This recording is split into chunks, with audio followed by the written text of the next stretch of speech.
अब यूएई को भी ब्रिटेन पर भरोसा नहीं रहा, न व्यापार पर, न सुरक्षा पर, न इस्लाम पर।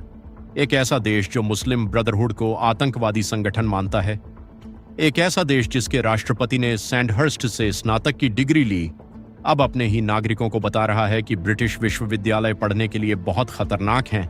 और जब अमेरिका के सबसे करीबी खाड़ी सहयोगियों में से एक ब्रिटेन के कुछ हिस्सों को देखकर कहता है कि यहाँ कुछ बहुत गलत हो गया है, तो आप जानते हैं कि यह कोई छोटी कहानी नहीं है। यह उस तरह की कहानी है जो यूरोप में कट्टरपंथी इस्लाम के बारे में आपकी सारी धारणाओं को उलट देती है, क्योंकि हम सामान्य संदिग्धों की बात नहीं कर रहे हैं, न फ्रांसीसी, न जर्मन, यहाँ तक कि न हंगेरियन भी। हम बात कर रहे हैं अरब खाड़ी राज्य की, जो इस क्षेत्र के सबसे शक्तिशाली देशों में से एक है और जो चुपचाप अपने छात्रों को उस देश से वापस बुला रहा है जिसे डिग्री प्राप्त करने के लिए पृथ्वी पर सबसे सुरक्षित और प्रतिष्ठित स्थानों में से एक माना जाता है। यह संकेत इससे अधिक स्पष्ट नहीं हो सकता। यूएई वर्षों से ब्रिटिश परिसरों में हो रही घटनाओं पर नजर रख रहा है और हमने जो पता लगाया कि उन्होंने अंततः कदम क्यों उठाया और वे किस बात से अंततः भयभीत हैं, वह 2026 में ब्रिटेन की स्थिति के बारे में किसी भी राजनेता के खुलकर स्वीकार करने से कहीं अधिक बताता है। चलिए वहीं से शुरू करते हैं जहां यह विश्वास अटूट हुआ करता था। दशकों तक ब्रिटेन को दुनिया में अध्ययन के लिए सबसे सुरक्षित प्रतिष्ठित स्थानों में से एक माना जाता था। Oxford, Cambridge, imperial, UCL, London school of economics, ऐसे नाम जो रियाद से जकार्ता तक हर सरकार, हर बोर्ड रूम, हर दूतावास में दरवाजे खोलते थे। और खाड़ी देशों से बढ़कर इस प्रतिष्ठा का महत्व और कहीं नहीं था। धनी अरब परिवारों ने पीढ़ियों से अपने बेटों और बेटियों को ब्रिटिश विश्वविद्यालयों में भेजा। यह संबंध केवल शैक्षिक नहीं था, यह रणनीतिक था, व्यक्तिगत था। वर्तमान यूएई के राष्ट्रपति शेख मोहम्मद बिन जायद अल नाहयान ने रॉयल मिलिट्री अकादमी सैंडहर्स्ट से 1976 में स्नातक की उपाधि प्राप्त की। खाड़ी के आधे नेतृत्व वर्ग को ब्रिटिश संस्थानों में प्रशिक्षित किया गया था। ब्रिटेन केवल डिग्रियां ही नहीं बेच रहा था, वह प्रभाव भी बेच रहा था। सॉफ्ट पावर एक स्नातक गाउन में पैक की गई थी, लेकिन संख्याएं कहानी बताती हैं। 2024 तक यूके के परिसरों में यूएई के छात्रों की संख्या 2017 की तुलना में दोगुनी होकर लगभग 8,100 तक पहुंच गई थी। यूएई सरकार ने उदार संघीय छात्रवृत्तियों के माध्यम से उन हजारों छात्रों का खर्च उठाया जिसमें ट्यूशन, रहने का खर्च, यात्रा, यहां तक कि स्वास्थ्य बीमा भी शामिल था। यह पश्चिमी दुनिया में खाड़ी छात्रों के सबसे विश्वसनीय पाइपलाइनों में से एक था। यह कोई लेन देन वाला संबंध नहीं था, यह दशकों में बना विश्वास था जिसे पारिवारिक संबंधों, सैन्य साझेदारियों और शाही यात्राओं ने मजबूत किया था।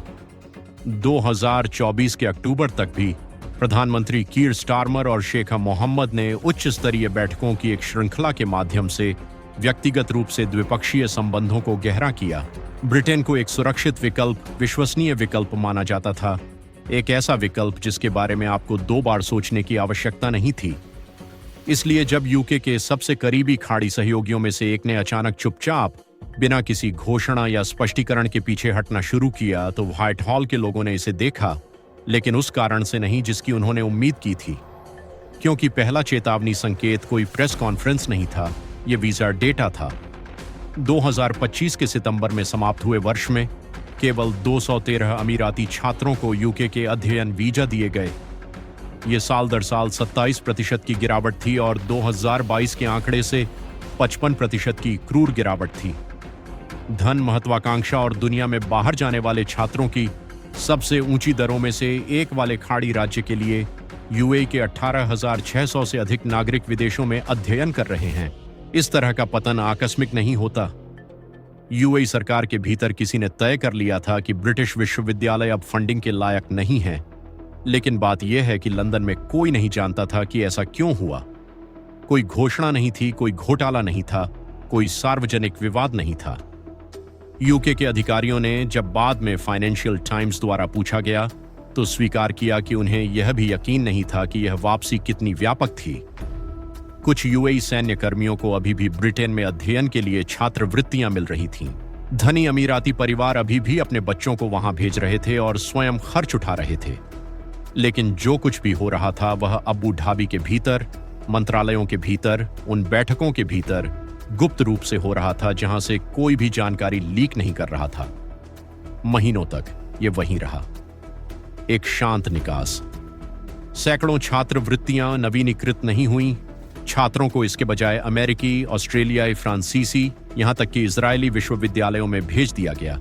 लेकिन खाड़ी सरकारों के भीतर के शांत निर्णय हमेशा शांत नहीं रहे, खासकर तब नहीं जब संबंधित देश एक नाटो गठबंधन वाला भागीदार हो जो अमेरिकी वायुसेना अड्डों की मेजबानी करता है, अमेरिकी और फ्रांसीसी लड़ाकू विमानों का संचालन करता है और पिछले दशक के हर बड़े मध्य पूर्व सौदे के केंद्र में बैठा है। 2025 के मध्य तक यूएई में किसी ने एक ऐसा कदम उठाया जिसने एक शांत वापसी को कुछ ऐसा बना दिया जिसे नजरअंदाज करना कहीं अधिक कठिन था। एक ऐसा कदम जिसे ब्रिटेन को शर्मिंदा करने के लिए नहीं बनाया गया था, बल्कि यह सुनिश्चित करने के लिए बनाया गया था कि कोई भी अमीराती छात्र कभी यह न पूछे कि ऐसा क्यों हुआ।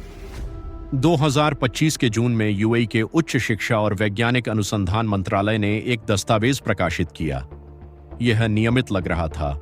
विदेशी विश्वविद्यालयों की एक संशोधित सूची जिनके डिग्री यूएई के भीतर आधिकारिक तौर पर मान्यता प्राप्त होंगी और जिनके छात्र सरकारी छात्रवृत्तियों के लिए अर्हता प्राप्त करेंगे। मानदंड सीधे थे। सूची में शामिल होने के लिए एक विश्वविद्यालय को संयुक्त राज्य अमेरिका और ऑस्ट्रेलिया के बाहर विश्व स्तर पर शीर्ष 200 में स्थान बनाना होता था। अंतर्राष्ट्रीय शिक्षा मंत्रालय हर कुछ वर्षों में जिस तरह का नौकरशाही फिल्टर तैयार करते हैं, संयुक्त राज्य अमेरिका के विश्वविद्यालय सूची में शामिल हुए, ऑस्ट्रेलियाई विश्वविद्यालय सूची में शामिल हुए, फ्रांसीसी विश्वविद्यालय सूची में शामिल हुए, फिर से यहां तक कि इजरायली विश्वविद्यालय भी सूची में शामिल हुए, लेकिन ब्रिटेन नहीं हुआ। न ऑक्सफोर्ड, न कैम्ब्रिज, न इंपीरियल, न यूसीएल, न एलएसई। लगभग 64 यूके विश्वविद्यालय वैश्विक शीर्ष 200 में आते हैं, कागजों पर अर्हता प्राप्त करने के लिए पर्याप्त थे, लेकिन उनमें से हर एक गायब था। हफ्तों तक किसी ने भी शायद ही ध्यान दिया। यह सूची अरबी में प्रकाशित हुई थी, एक नियमित मंत्रालय अपडेट के भीतर दबी हुई थी। इस तरह की प्रशासनिक घोषणाएं शायद ही कभी अंतर्राष्ट्रीय प्रेस में आती हैं। लेकिन फिर 26 के जनवरी की शुरुआत में फाइनेंशियल टाइम्स ने इस कहानी को पूरी तरह से उजागर कर दिया और उनके स्रोतों ने बताया कि ब्रिटेन क्यों गायब था, जिससे चुप्पी का अर्थ समझ में आया। यह कोई चूक नहीं थी, यह जानबूझकर किया गया था।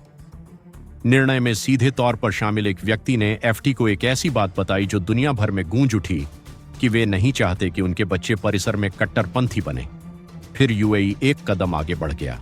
देश ने घोषणा की कि वह उन संस्थानों से प्राप्त डिग्रियों को अब मान्यता नहीं देगा जो अनुमोदित सूची में नहीं थे, जिसका अर्थ था कि यूएई सरकार की नजरों में एक ब्रिटिश डिग्री किसी भी वापसी करने वाले अमीराती स्नातक के लिए उस कागज से भी कम मूल्यवान होने वाली थी जिस पर वह छपी थी।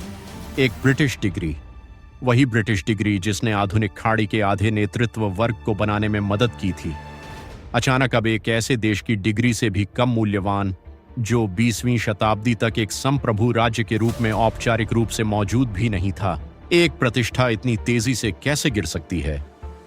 हे, यदि आप इसे फॉलो कर रहे हैं तो फॉल ऑफ नेशंस को सब्सक्राइब करें, क्योंकि हमने जो पता लगाया कि यूएई ने यह फैसला क्यों किया, वे वास्तव में किस बात से डरे हुए थे, उनकी खुफिया सेवाएं ब्रिटिश परिसरों में क्या ट्रैक कर रही थीं, और लंदन अभी भी कार्रवाई करने से इनकार क्यों कर रहा है, वहीं से कहानी गहरी हो जाती है।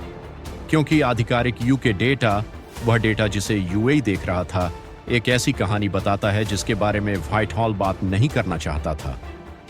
2023-2024 के शैक्षणिक वर्ष में ब्रिटिश विश्वविद्यालयों के 70 छात्रों को इस्लामी कट्टरपंथ के संकेतों को लेकर यूके के प्रमुख डी रेडिकलाइजेशन कार्यक्रम प्रिवेंट के लिए संभावित रेफरल के लिए चिह्नित किया गया था। वह आंकड़ा पिछले वर्ष की संख्या का लगभग 2 गुना था। देखिए, केवल यही बात किसी खाड़ी सरकार को सक्रिय करने के लिए पर्याप्त नहीं होती। ब्रिटेन में उच्च शिक्षा में लगभग 30 लाख छात्र हैं। 70 पूर्ण शब्दों में एक बहुत छोटी संख्या है, लेकिन मायने प्रक्षेप वक्र रखता था। ब्रिटेन के उच्च शिक्षा नियामक ऑफिस फॉर स्टूडेंट्स ने उसी वर्ष को कवर करते हुए अपना डेटा प्रकाशित किया और उन संख्याओं को खारिज करना कठिन था। विश्वविद्यालयों ने 265 मामलों को उस बिंदु तक बढ़ा दिया जहां एक प्रिवेंट अधिकारी को शामिल होना पड़ा। यह पिछले वर्ष के 210 से अधिक था, जो 2020 और 2021 के आंकड़े का लगभग 2 गुना था। उन बढ़े हुए मामलों में से 27 इस्लामी कट्टरपंथ की चिंताओं से जुड़े थे। यूके के विश्वविद्यालयों में इस्लामी संबंधित मामलों की संख्या एक ही वर्ष में 75% बढ़ गई थी। एक साल में 75%, और ये केवल वे मामले हैं जिनकी रिपोर्ट की गई। टाइम्स हायर एजुकेशन में उद्धृत शिक्षाविदों के अनुसार बहुत से कर्मचारी चिंताओं को उठाने से भी डरते हैं। एक शिक्षाविद ने प्रकाशन को बताया कि जब एक निश्चित जनसांख्यिकी के छात्र व्याख्यान कक्ष में होते हैं तो व्याख्याता अपनी राय व्यक्त करने से बिल्कुल भयभीत होते हैं। सोचिए उस वाक्य का वास्तव में क्या अर्थ है। वे लोग जिनका पूरा काम विचारों की आलोचना करना, पूछताछ करना, चुनौती देना है, वे शिक्षाविद अपना काम करने से बहुत डरते हैं। प्रशासनिक दबाव के कारण नहीं, बजट कटौती के कारण नहीं, बल्कि इसलिए कि व्याख्यान कक्ष में कौन बैठा है।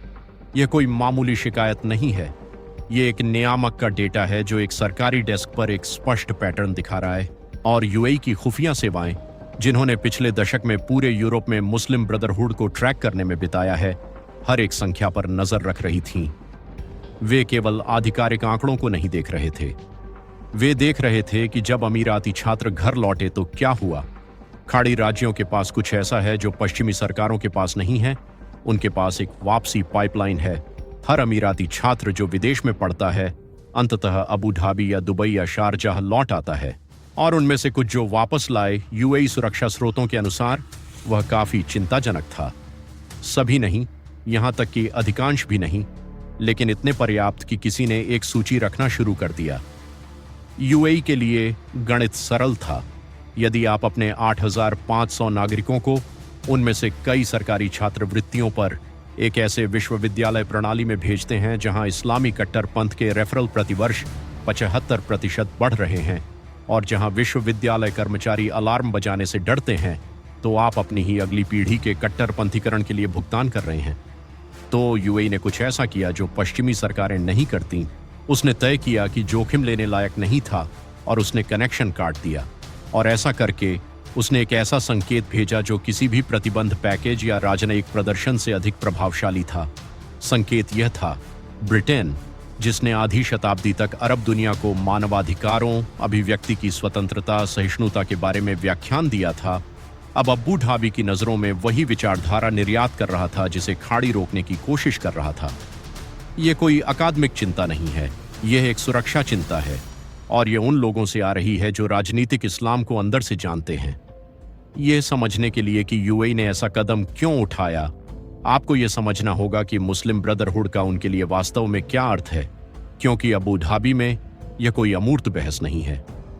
2014 के नवंबर में यूएई ने मुस्लिम ब्रदरहुड को एक आतंकवादी संगठन के रूप में नामित किया।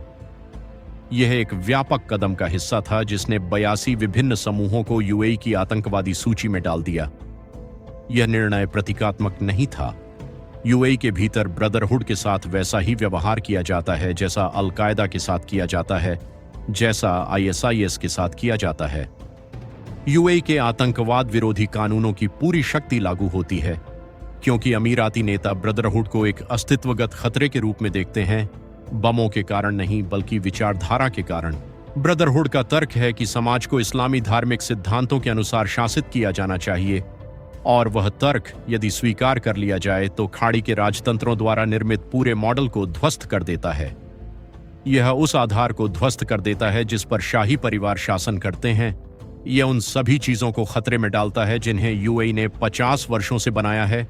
एक अति आधुनिक, अति स्थिर तेल वित्त पोषित समाज जो अमीरात एयरलाइंस का निर्यात करता है और वैश्विक निवेश आयात करता है। तो जब शेख मोहम्मद बिन जायद ने एक दशक से अधिक समय पश्चिमी सरकारों से ब्रदरहुड पर प्रतिबंध लगाने, उसे नामित करने, उसके फंडिंग नेटवर्क को बंद करने के लिए कहा है और पश्चिमी सरकारों ने इनकार कर दिया है, तो वह सिर्फ भेड़िए की कहानी नहीं सुना रहे थे।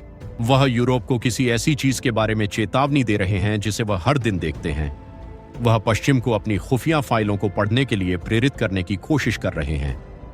ब्रिटेन ने 2015 में जॉन जेनकिंस, सऊदी अरब में पूर्व ब्रिटिश राजदूत, के नेतृत्व में अपनी स्वयं की समीक्षा की। समीक्षा में पाया गया, और यह ब्रिटिश सरकार का अपना निष्कर्ष है, न कि यूएई का पक्ष, कि ब्रदरहुड की विचारधारा और रणनीति के पहलू यूके और विदेशों, दोनों में हमारे मूल्यों के विपरीत और हमारे राष्ट्रीय हितों तथा हमारी राष्ट्रीय सुरक्षा के विपरीत थे। यह समीक्षा थी।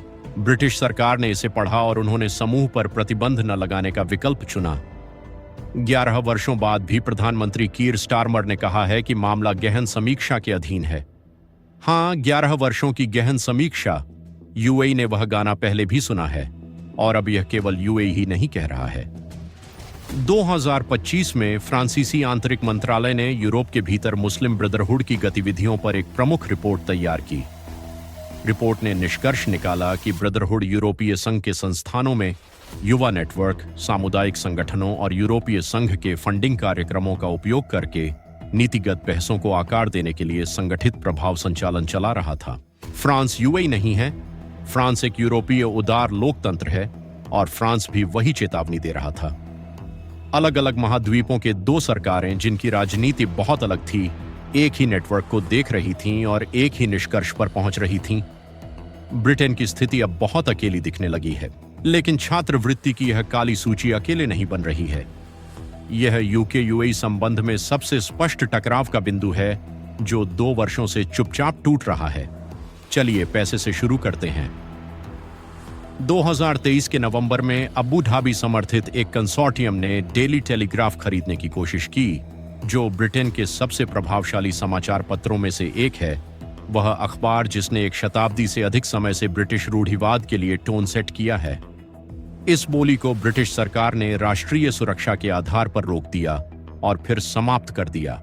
एक विदेशी राज्य द्वारा यूके के एक राजनीतिक दैनिक को खरीदने के बारे में राजनीतिक प्रतिक्रिया के बाद यूएई ने इसे अच्छी तरह से नहीं लिया। अबू धाबी ने सौदे के पूरा होने की उम्मीद में लगभग 60 करोड़ पाउंड अग्रिम भुगतान किया था और लंदन ने उन्हें मना कर दिया। फिर आपके पास मैनचेस्टर सिटी है। इंग्लिश प्रीमियर लीग के चैंपियन क्लब का स्वामित्व अबू धाबी शाही परिवार के एक सदस्य के पास है और क्लब कथित वित्तीय उल्लंघनों को लेकर लीग से अभूतपूर्व आरोपों के एक सेट से लड़ रहा है। उस मामले का हर कदम ब्रिटिश अदालतों और ब्रिटिश सुर्खियों में यूएई के साथ सामने आया है। अबू धाबी के परिप्रेक्ष्य से फुटबॉल इतिहास में सबसे सफल खाड़ी समर्थित क्लब को ब्रिटिश प्रतिष्ठान द्वारा सार्वजनिक रूप से अपमानित किया जा रहा है। और फिर आपके पास सूडान है। यूके ने सूडान के गृह युद्ध में अत्याचारों के आरोपी एक अर्धसैनिक समूह रैपिड सपोर्ट फोर्सेस के लिए यूएई के समर्थन के बारे में खुले तौर पर चिंताएं उठाई हैं। यूएई किसी भी संलिप्तता से इनकार करता है, लेकिन आरोप ब्रिटिश संसदीय बहसों, विदेश कार्यालय की ब्रीफिंगों और अंतर्राष्ट्रीय प्रेस में सामने आते हैं। ब्रिटिश सांसदों ने हाउस ऑफ कॉमन्स में खड़े होकर सीधे यूएई का नाम लिया है। इनमें से हर एक अपने आप में प्रबंधनीय राजनयिक घर्षण होता, लेकिन साथ मिलकर वे बताते हैं कि यूएई उस मंत्रालय सूची को प्रकाशित करने से पहले ही ठंडा क्यों पड़ गया था। काली सूची साफ आसमान से गिरी हुई बिजली नहीं थी।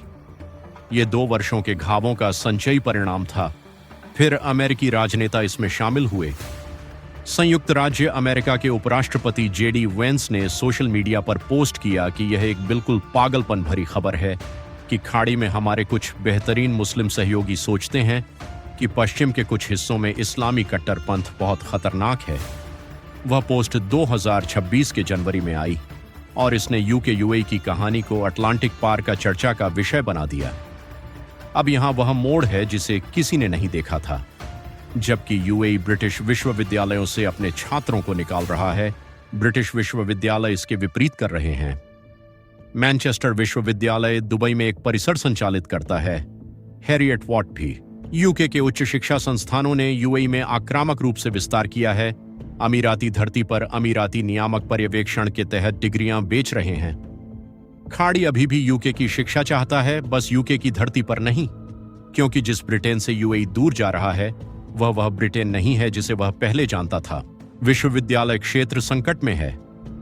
रसेल ग्रुप के विश्लेषण के अनुसार लगभग 43% अंग्रेजी विश्वविद्यालयों ने 2024-2025 वित्तीय वर्ष के लिए घाटे का अनुमान लगाया है। एक ऐसा क्षेत्र जिसे कभी ब्रिटेन के सबसे मजबूत निर्यातों में से एक माना जाता था, अब पैसे गंवा रहा है और इसका कारण सरल है। घरेलू स्नातक शुल्क 2012 और 2025 के बीच वास्तविक रूप से 27% गिर गए हैं, मुद्रास्फीति से जर्जर हो गए हैं, जबकि मुख्य ट्यूशन शुल्क स्थिर रहा। अंतर्राष्ट्रीय छात्र बजट को एक साथ रखने वाले पैच थे, उनसे प्रीमियम शुल्क लिया जाता था। उन्होंने पूरी प्रणाली को सब्सिडी दी और फिर अंतर्राष्ट्रीय नामांकन गिर गया। 2024-2025 में लगातार दूसरे वर्ष के लिए यूके के विश्वविद्यालयों में अंतर्राष्ट्रीय छात्रों की संख्या कुल मिलाकर 6% गिर गई। 2024 में कंजर्वेटिव सरकार का निर्भरता प्रतिबंध पहले संख्याओं पर भारी पड़ा। फिर लेबर के 2025 के मई के आप्रवासन श्वेत पत्र ने उन्हें और कस दिया। स्नातकोत्तर वीजा को 24 महीनों से घटाकर 18 महीने कर दिया और अंतर्राष्ट्रीय छात्र आय पर एक नए ट्यूशन शुल्क लगाने की धमकी दी। यूएई का पीछे हटना इन सब के ऊपर आता है। यह दबाव की एक और परत है, एक और खून बहना, और यह ऐसे साथी से आता है जिसे ब्रिटेन वास्तव में खोना बर्दाश्त नहीं कर सकता। क्योंकि यूके की शिक्षा के लिए सॉफ्ट पावर का तर्क हमेशा संभ्रांत खाड़ी परिवारों पर टिका रहा है, जिन्होंने अपने बच्चों के लिए ऑक्सफोर्ड और कैम्ब्रिज को चुना। यूके के भीतर ही बातचीत बिखर रही है। 2023 में पारित उच्च शिक्षा अभिव्यक्ति की स्वतंत्रता अधिनियम को लेबर द्वारा निलंबित कर दिया गया था और फिर 2025 के अगस्त में आंशिक रूप से वापस लागू किया गया। विश्वविद्यालय एक नियामक के बीच फंसे हुए हैं जो जोरदार खुली बहस चाहता है, छात्रों के लिए कार्यालय रिकॉर्ड निवारक वृद्धि की रिपोर्ट कर रहा है और एक जनता जो कैंपस की राजनीति पर तेजी से संदेह कर रही है। बाहर से यह सब देख रही खाड़ी सरकारें ब्रिटिश उदारवाद को कार्रवाई में नहीं देख रही हैं। वे एक ऐसे देश को देख रही हैं जिसने अपनी राह खो दी है, एक ऐसा देश जिसने तय नहीं किया है कि उसके विश्वविद्यालय किस लिए हैं, एक ऐसा देश जो उन सीमाओं को नहीं खींचेगा जिन्हें उसे खींचने की आवश्यकता है। तो जब चेतावनी खाड़ी से आती है तो इसका क्या मतलब है? यह वह हिस्सा है जिसे हर यूरोपीय नीति निर्माता को ध्यान से सुनना चाहिए, क्योंकि यूएई सामान्य तौर पर इस्लाम से चिंतित एक धर्मनिरपेक्ष पश्चिमी उदार लोकतंत्र नहीं है। यूएई एक इस्लामी राज्य है। यह शरिया प्रभावित अदालतें चलाता है। इसका संविधान इस्लाम को आधिकारिक धर्म के रूप में नामित करता है। इसके राष्ट्रपति ने सैंडहर्स्ट से स्नातक की उपाधि प्राप्त की, लेकिन वह एक ऐसी सरकार का नेतृत्व करते हैं जो अपनी धार्मिक पहचान को गंभीरता से लेती है। जब वह देश अपने नागरिकों को बताता है कि ब्रिटिश विश्वविद्यालय पढ़ने के लिए बहुत खतरनाक हैं, तो यह इस्लामोफोबिया नहीं है, यह विशेषज्ञता है। यूएई ने पृथ्वी पर किसी भी सरकार के सबसे आक्रामक ब्रदरहुड विरोधी अभियान को चलाने में 1 दशक से अधिक समय बिताया है। उन्होंने नेटवर्क का मानचित्रण किया है, उन्होंने भर्ती पर नजर रखी है, उन्होंने देखा है कि जब यह विचारधारा किसी राज्य में जड़ें जमा लेती है तो क्या होता है और इसे वापस बाहर धकेलने में क्या लगता है। जब वे कहते हैं कि ब्रिटेन को समस्या है तो वे अनुमान नहीं लगा रहे हैं, और ब्रिटेन के भीतर राजनीतिक परिणाम पहले ही दिखने शुरू हो गए हैं। रिफॉर्म्ड यूके पार्टी के नेता नाइजल फराज, वह पार्टी जो 2024 से चुनावों में ऊपर चढ़ रही है, ने वादा किया कि यदि वह प्रधानमंत्री बनते हैं तो वह मुस्लिम ब्रदरहुड पर प्रतिबंध लगा देंगे। अब वह पद फ्रांसीसी माना जाता था, लेकिन जनवरी 2026 के बाद और हालिया चुनावों में और भी अधिक यह फ्रांसीसी होना बंद हो गया। अन्य यूरोपीय सरकारें यूएई कदम देख रही हैं और स्पष्ट सवाल पूछ रही हैं। यदि खाड़ी सहयोगी ने तय किया कि ब्रिटिश परिसर इतने समझौता किए गए कि बच्चे भेजे जाएं, तो हमारे लिए इसका क्या अर्थ? फ्रांस के गृह मंत्रालय ने पहले ही अपनी चेतावनी जारी कर दी है। हंगेरियन सरकार वर्षों से अपना भाईचारा संदेह का रुख चला रही है। ऑस्ट्रिया भाईचारा जुड़े संगठनों को नामित करती है। बेल्जियम और नीदरलैंड्स ने अब अपने समीक्षा शुरू किए। स्वीडन की खुफिया सेवा ने अपनी वार्षिक सुरक्षा रिपोर्ट में भाईचारा गतिविधि चिह्नित की। यहां तक कि जर्मनी ऐतिहासिक रूप से इस मुद्दे पर सबसे सतर्क यूरोपीय सरकार ने भी संवैधानिक सुरक्षा रिपोर्ट में भाईचारा जुड़े समूहों को सूचीबद्ध करना शुरू किया। यूरोप भर का स्वरूप देश दर देश चुपचाप बदल रहा है। भाईचारा समुदाय संगठन से अब सुरक्षा चिंता बन गया, और ब्रिटेन, जिसने वह स्वरूप बनाया जिसने पश्चिमी उदारवाद के नियम लिखने में मदद की, अब वही देश है जिसे अन्य यूरोपीय सतर्क कहानी के रूप में चुपचाप अध्ययन कर रहे हैं। वह देश जो मुक्त भाषण की सबसे उदार व्याख्याएं, राजनीतिक असंतुष्टों के लिए सबसे खुला आप्रवासन शासन, पश्चिमी यूरोप में सबसे अनुमेय विश्वविद्यालय संस्कृति रखता है, वह देश अब 2026 में खाड़ी द्वारा सिंगल्ड किया जा रहा है। यूएई द्वारा समर्थित सतर्क कहानी कोई भी सरकार उस स्थिति में नहीं रहना चाहती, तो जहां शुरू किया वहां लौटें। यूएई के राष्ट्रपति ने सैंडहर्स्ट ब्रिटेन के सबसे विशिष्ट सैन्य अकादमी में प्रशिक्षण लिया। उन्होंने ब्रिटिश संस्थाओं को अंदर से समझते हुए बड़े हुए और अब वही व्यक्ति हैं जिन्होंने तय किया कि ब्रिटिश विश्वविद्यालय इमिराती छात्रों के लिए बहुत खतरनाक हैं। विश्वास कितना गिर चुका है। सवाल अब यह नहीं कि लंदन यूएई को गंभीरता से लेता है। विदेश कार्यालय अबू धाबी से हफ्तों से कॉल ले रहा है। सवाल यह है कि ब्रिटेन में क्या वास्तव में बदलेगा? क्या व्हाइट हॉल अंततः मुस्लिम ब्रदरहुड को प्रतिबंधित करेगा? क्या छात्र कार्यालय व्याख्यान कक्षों में हो रहे को रोकने के लिए दांत रखता है? क्या ब्रिटिश विश्वविद्यालय अंतर्राष्ट्रीय शुल्क और वैचारिक अनुशासन के बीच चुनेंगे? क्या लंदन में सत्ता में कोई स्वीकार करने को तैयार है कि अरब खाड़ी राजशाही ने कट्टरपंथी इस्लाम के बारे में सबसे स्पष्ट दृष्टि वाले प्रश्न पर पश्चिमी उदार लोकतंत्रों को पीछे छोड़ दिया, या हर पिछली चेतावनी की तरह जैसे 2015 जेनकिंस समीक्षा जैसे यूएई कूटनीतिक दबाव के वर्ष जैसे बढ़ते रोकथाम आंकड़े, यह चुपचाप दर्ज हो, अध्ययन हो, समीक्षा हो, निकटता से समीक्षा हो और अंत में नजरअंदाज हो जाए तो सवाल आपका है, क्या यूके को मुस्लिम ब्रदरहुड प्रतिबंधित करना चाहिए? अपनी टिप्पणी में उत्तर दें और अधिक के लिए फॉलो ऑफ नेशंस को सदस्य बनाएं।